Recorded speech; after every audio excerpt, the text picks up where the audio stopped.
Por favor.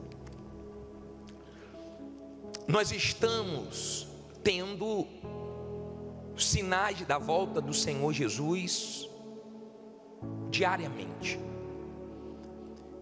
Um dos maiores sinais da volta do Senhor Jesus, Daniel falou sobre o saber que iria se multiplicar. E agora, com a chegada da inteligência artificial, nós vamos avançar muito. Já estão falando na 6ª geração, nós estamos ainda no 5G, não chegou no Brasil inteiro, nem no mundo inteiro ainda, mas já estão falando que até 2030 vai ter o 6G, a 6ª geração. Nós estamos vendo aí robôs sendo criados, né? Vai se tornar comum daqui a pouco você se deparar com robôs trabalhando, fazendo as atividades igual ao ser humano. Se espera muito, né, daqui para frente desse avanço da ciência, da tecnologia. Estão dizendo que as pessoas estão admiradas com o comando de voz, mas diz que isso não é nada para o que vem pela frente. Os carros hoje estão bem diferentes, é tudo no comando de voz, mas já estão trabalhando para ser tudo no olhar. Diz que daqui a pouquinho o celular já vai ficar de lado. A coisa está avançando muito rápido, muito. Estão dizendo que nós vamos nos próximos anos avançar 100 anos na tecnologia e na ciência.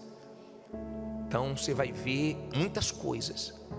E Daniel já falava que no tempo do fim o saber vai se multiplicar.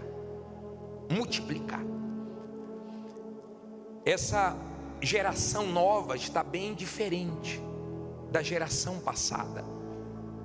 Espadilhos falava que uma filha estava no carro com a mãe e a mãe estava ouvindo a rádio da igreja. E a filha estava no telefone dela, que os jovens hoje ficam só na internet, e ela gostou da música que estava passando na rádio da igreja. E ela falou: mãe, coloca essa música de novo que eu gostei. Aí a mãe falou: não dá não, filha, é na rádio, é o programa que o pastor está fazendo, que está tocando a música, não tenho como voltar não. Ah, pensei que era igual na internet, que a gente quer ouvir uma música colocando quantas vezes quiser. Que a internet propõe isso, e as pessoas querem isso, fazer as coisas na hora dela, do jeito dela, quantas vezes elas quiserem, elas querem isso. É uma outra geração. Nós vamos ver muitas coisas pela frente. Nós cremos que está muito perto do Senhor Jesus voltar. E eu queria que você tivesse olhos para a sua alma. O objetivo dessa reunião é levar você a olhar para dentro de si, se avaliar, fazer perguntas, procurar ver se você está centrado na sua vida espiritual. O que eu vou falar aqui hoje é para quem quer ser salvo. Nós vamos falar sobre o olhar, sobre a palavra de Deus e sobre a tua palavra.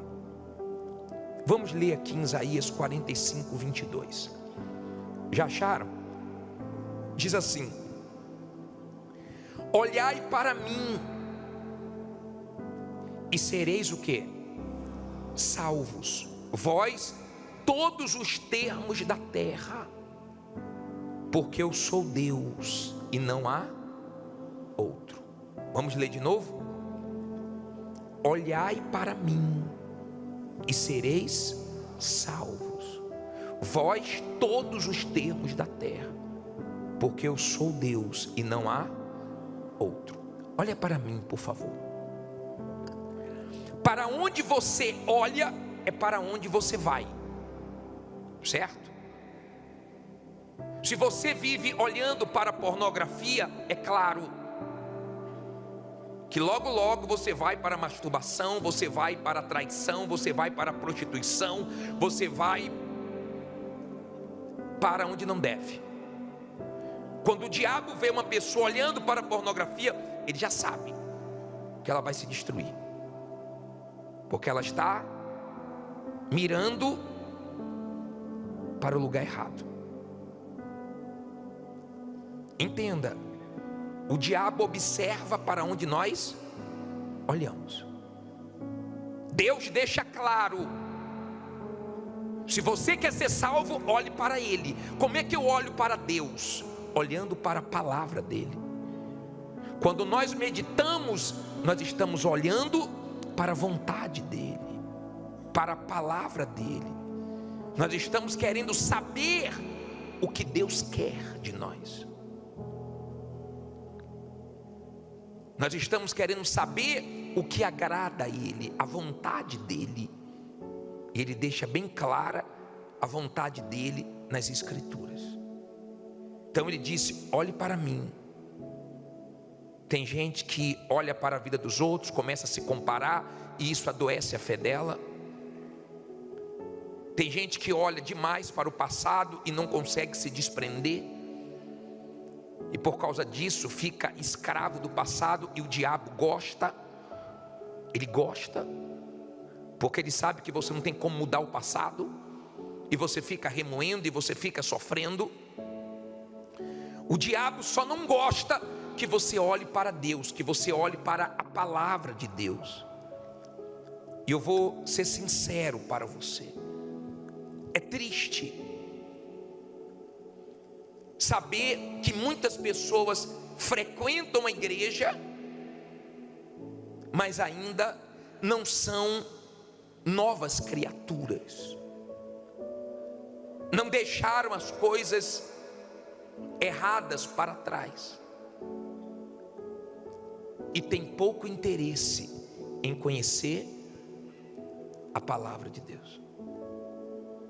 Nós temos muitas pessoas que frequentam a igreja e são fracas espiritualmente, fraquíssimas. É muito fácil o diabo derrubar algumas pessoas, tipo aquelas plantinhas fracas que qualquer ventinho leva. Mas tem gente que está na palavra, cabeça dela está na palavra. Então o diabo não consegue entrar com nada na cabeça dela, porque a cabeça dela está na palavra, ela está olhando para Jesus. Pode cair A, pode cair B, pode cair C, ela não quer saber dos outros, ela quer saber que ela focou a salvação dela, ela quer a vida eterna. Se você quer ser salvo, olhe para Deus, olhe para o céu todo dia, mire o céu, foque o céu, trabalhe para ir para o céu. Eu vou dar um exemplo aqui agora, eu vou até descer do altar. Eu vou chamar aqui pastor Rafael para dar um exemplo com mais alguns pastores. Podem vir os 4 que estão aí. E eu quero te mostrar. Fica aqui, pastor Rafael, por favor. Os outros fiquem do lado de cá. Eu vou te mostrar. Pode ficar de frente para o povo, tudo aqui, ó, do lado, um do lado do outro. Eu vou te mostrar o que acontece com muitas pessoas na igreja. Por elas não entenderem a palavra de Deus, ou porque quer fazer a própria vontade, resistem à palavra de Deus, elas ficam dentro da igreja sem sair do lugar. Pior, não mudam de vida, e se morrer ainda vai para o inferno. Se Jesus voltar, fica. Por quê? Porque elas não obedecem à palavra de Deus. Jesus disse assim: buscai em primeiro lugar o que?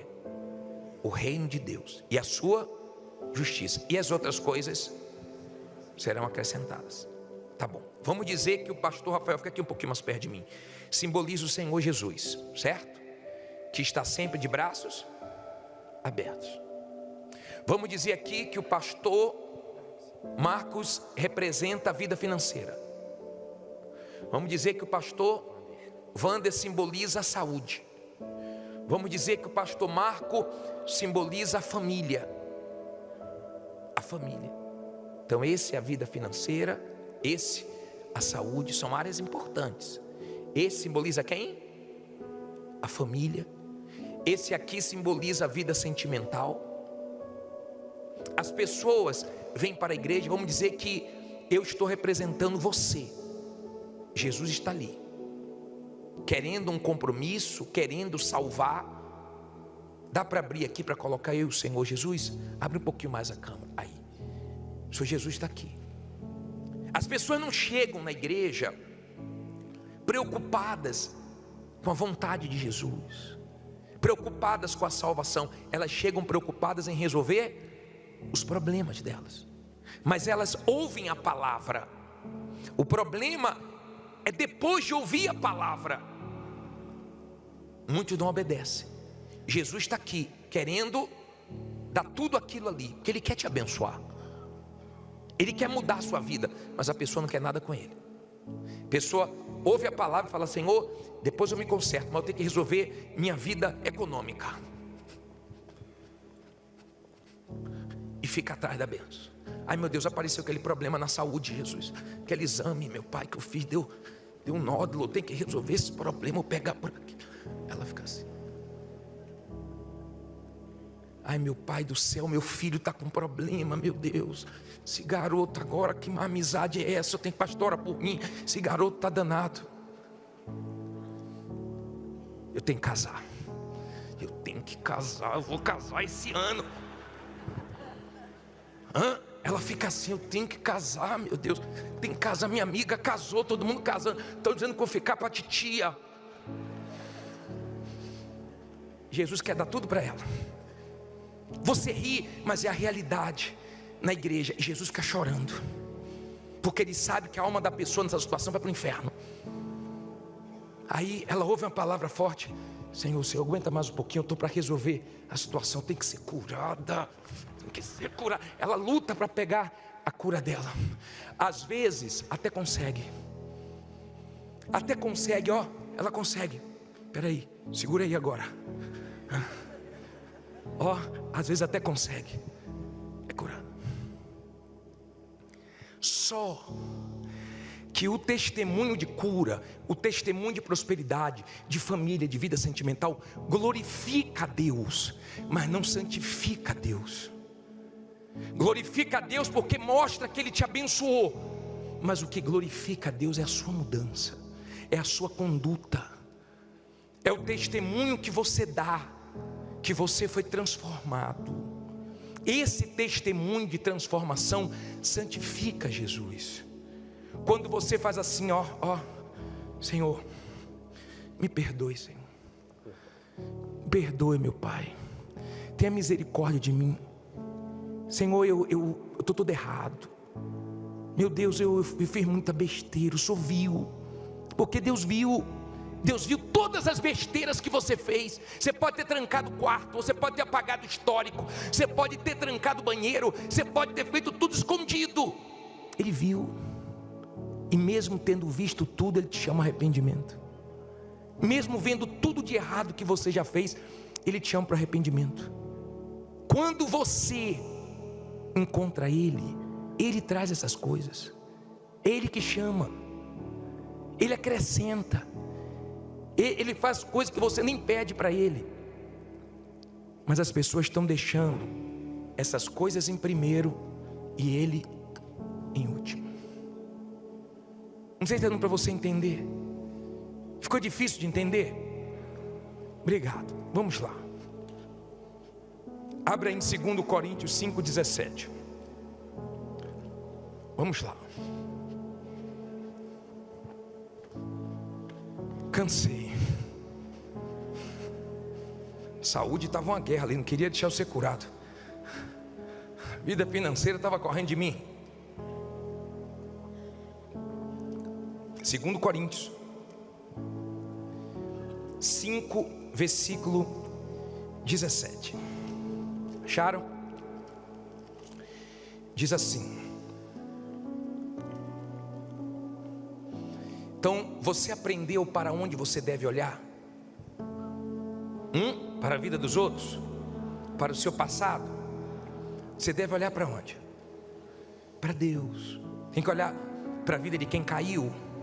Não, olhe para Deus. Se eu estou olhando para a vida de quem caiu, se eu estou ouvindo quem caiu, eu também vou chegar lá, eu estou olhando para ele. Eu tenho que olhar para quem está de pé. Eu tenho que olhar para quem vai me salvar. Amém? Essa é a primeira coisa. Agora vamos lá. Assim que se alguém está em Cristo, não é na igreja, hein? Em Cristo, o que é que diz aí? Nova criatura é, e as coisas velhas já passaram, eis que tudo se fez novo. Olha para mim, por favor. Você tem que fazer perguntas para você mesmo. O que eu estou fazendo com o que eu ouço na igreja? O que eu estou fazendo com a palavra que eu ouço na igreja?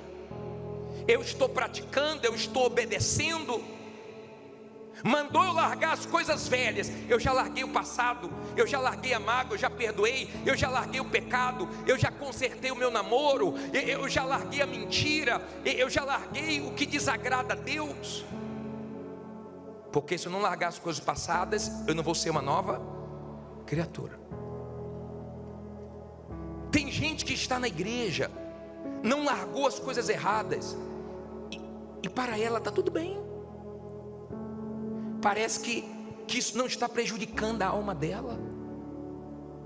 Essa resistência dela para com a palavra de Deus machuca a própria alma, e ela não muda. E o tempo passa e ela não muda. Nós estamos começando o ano. Se cobre mais esse ano. Se cobre mais. Eu vou estar mais firme, eu vou estar com a minha cabeça mais na palavra, eu vou estar me apegando mais a Deus, eu vou orar mais, eu vou jejuar mais, eu vou buscar mais, eu vou meditar mais. Coloque isso dentro de você. Nós temos que viver em constante vigilância. Eu falei que você tem que se perguntar: o que eu estou fazendo com o que eu ouço na igreja? Certo? Eu tenho que me perguntar: vem cá, está nascendo alguma coisa em mim que não é bom? Eu estou me apegando a alguma coisa, sabe, exageradamente? Eu estou me apegando a alguém que já estou colocando acima de Deus? Entrou alguma coisa em meu coração que não devia? Alguma coisa mudou meu olhar? Se eu quero ser salvo, eu tenho que saber para onde eu estou olhando, e eu tenho que sempre me avaliar. Eu já deixei as coisas velhas? Ou eu sou aquela pessoa que sempre estou voltando nas coisas velhas e não sou nova criatura? Eu vou falar uma coisa para vocês. É muito triste ver a situação do evangelho no nosso país. Muito triste. Tem coisas que nós tomamos conhecimento que dá vergonha. Vergonha. Mas a pessoa se diz de Deus. Pior coisa que tem é a pessoa se dizer de Deus sem ela ser, porque ela só vai envergonhar o nome de Jesus, só vai trazer escândalo. E é o nosso cenário hoje no país. Cada coisa acontecendo que dá vergonha. A mulher falou assim para mim: bispo, meu marido está na igreja, ele não aceita eu falar nada com ele. Ele é evangélico de uma denominação, e ele vai em todos os shows. Eu falei: amor, isso não é ambiente para a gente. O que é que tem? Não estou fazendo nada de errado. Eu estou lá, mas não estou fazendo nada de errado. Ela perguntou: bispo, é certo?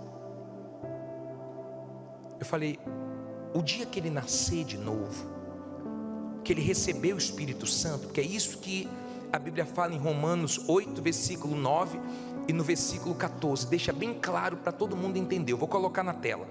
Diz assim, ó: vós porém estáis na carne, vós porém não estáis na carne, mas no Espírito, se é que o Espírito de Deus habita em vós. Mas se alguém não tem o Espírito de Cristo, esse tal não é dele. Então olha para mim, eu não posso ficar achando que está tudo bem se eu não tenho o Espírito Santo. Eu tenho que me arrepender dos meus pecados, entregar minha vida a Jesus, dar minha palavra para Ele, aceitar dele e da minha, e nós vamos falar sobre isso agora. Priorizar meu encontro com Deus para que eu venha nascer de novo e buscar para receber o Espírito Santo. Quem não tem o meu Espírito, esse tal não é meu. Quem não tem o Espírito de Cristo, esse tal não é dele. Olha o versículo 14: porque todos os que são guiados pelo Espírito de Deus, esses são filhos de Deus. Eu pergunto para você, é o Espírito Santo que está guiando o marido dela para o show? Quando você tem o Espírito Santo, você vai onde o Espírito Santo quer que você vá. Você está em ambientes que o Espírito Santo quer que você esteja. Porque se você estiver em algum ambiente que não é para você estar, o próprio Espírito Santo constrange você. Isso não é para mim, vou embora, não está legal aqui. Você se constrange. Ainda que você foi em um lugar pela sua vontade. Quando a pessoa não tem o Espírito Santo, ela segue o coração dela, ela segue a vontade dela. Então ela defende as coisas que ela faz, e às vezes pega versículos soltos na Bíblia para defender o que ela quer fazer. Mas é o que ela gosta, é o que ela quer fazer. Tocar no assunto do que ela quer fazer é briga. Então nós falamos: senhora, ore por ele. Ainda não tem o Espírito Santo, ainda não é guiado pelo Espírito Santo. O dia que ele for guiado pelo Espírito Santo, ele vai para os lugares que o Espírito Santo guiar ele para ir.